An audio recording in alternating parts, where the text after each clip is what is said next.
Love பண்ணி யாருக்கெல்லாம் breakup ஆகிருக்கு அப்படின்னா இந்த கதை உங்களுக்கானதா.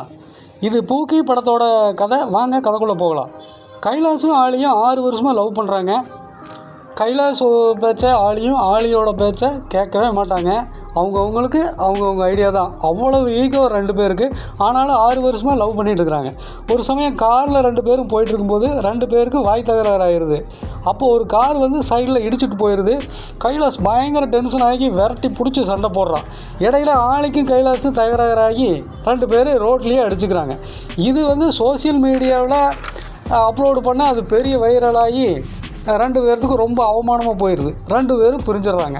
இதில் 2 பேருக்கு பூக்கி அப்படின்னு தான் கூப்பிட்றாங்க. அதனால தான் இது படத்தோட டைட்டில் பூக்கி அப்படின்னு வச்சுக்கிறாங்க. 2 பேரும் பிரிஞ்சு லவ்வை மறக்க முடியாமல் படாத பாடுபடுறாங்க. கைலாஸ் சர்க்கிளில் ஃப்ரெண்ட்ஸுகளெல்லாம் அட்வைஸ் பண்ணிகிட்டே இருக்காங்க. அதே மாதிரி ஆலியோட சைட்லேயும். ஆனாலும் 2 பேருமே ஏற்றுக்கவே முடியல. கைலாஸ் சூர்யாவோட வீடியோவை பார்த்துட்டு ஆலியை மறக்க ஒரே வழி ஜிம் ஒர்க் அவுட்டு தான் அப்படின்னு சொல்லி முடிவு செய்கிறான். ஜிம்முக்கு போகிறான், ஒர்க் அவுட் பண்ணுறான்.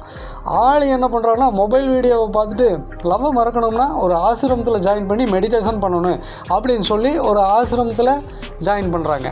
ஜிம்மில் ஒர்க் அவுட் பண்ணிகிட்டு இருக்கும்போது ஒரு பொண்ணோட நெருக்கமாக பழகிறான். ஆனால் அதுக்குள்ளே அந்த பொண்ணு தான் பாய் ஃப்ரெண்டுக்கிட்டேயே சேர்ந்துடுறாங்க. ஏன்னா அவங்களுக்கும் பிரேக்கப் மூடில் இருந்திருப்பாங்க போல் இருக்குது. கைலாஸ் மண்டை காஞ்சி போயிடுறான். அதே மாதிரி ஆலி ஆசிரமத்தில் எல்லாமே பணம் பண்ணுற வேலைன்னு தெரிஞ்சு வெறுப்பாயிடுறான். அங்கே ராகுலுங்கிற பையன்கிட்ட க்ளோஸாக பழகி அதுவும் க்ளோஸ் ஆகிட்டே வருது. இவ்வளவு நடந்து 2 பேரால் 6 வருஷம் லவ்வை மறக்கவே முடியல. கைலாஸ் அவங்க சொந்தக்காரங்க விசேஷத்துக்கு போய் வேறு பொண்ணை பார்த்துட்டே இருக்கான். எதுவும் செட் ஆகலை. மொபைல் ஆப்லேயும் தேடிக்கிட்டே இருக்கிறான். ஒன்றும் செட் ஆகலை. ஒரு விசேஷத்தில் கைலாஸ் ஒரு பொண்ணை மீட் பண்ணி அப்படியே ஃபோன்லேயும் நேர்லேயும் பழக ஆரம்பிக்கிறாங்க. அதே சமயத்தில் ஆலியும் ராகுலும் கூட பழகி வர்றாங்க. இது 2 பேருமே லவ்வா இல்லை எதுவா என்று 2 பேருக்குமே புரியல.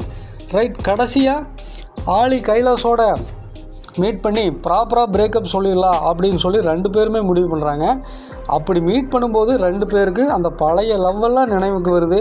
பிரேக்கப் சொல்கிறதுக்கு பதிலாக ஐ லவ் யூன்னு சொல்லிவிட்டு 2 பேருமே சேர்ந்துடுறாங்க. இந்த படத்தில் சொல்ல வர்றது என்னென்னா, சின்ன சின்ன விஷயங்களுக்கெல்லாம் ஈகோ பார்க்காம விட்டு கொடுத்து போனால் உண்மையான லவ் எப்பவும் பிரியாது அப்படின்னு சொல்கிறாங்க. விஜய் ஆண்டனியோட மியூசிக்கில் சாங்ஸ் எல்லாம் நல்லாவே இருக்குது. கண்டிப்பாக இந்த படம் உங்கள் எல்லாருக்குமே பிடிக்கும். G5 OTTயில் கிடைக்கிது. கண்டிப்பாக பாருங்கள்.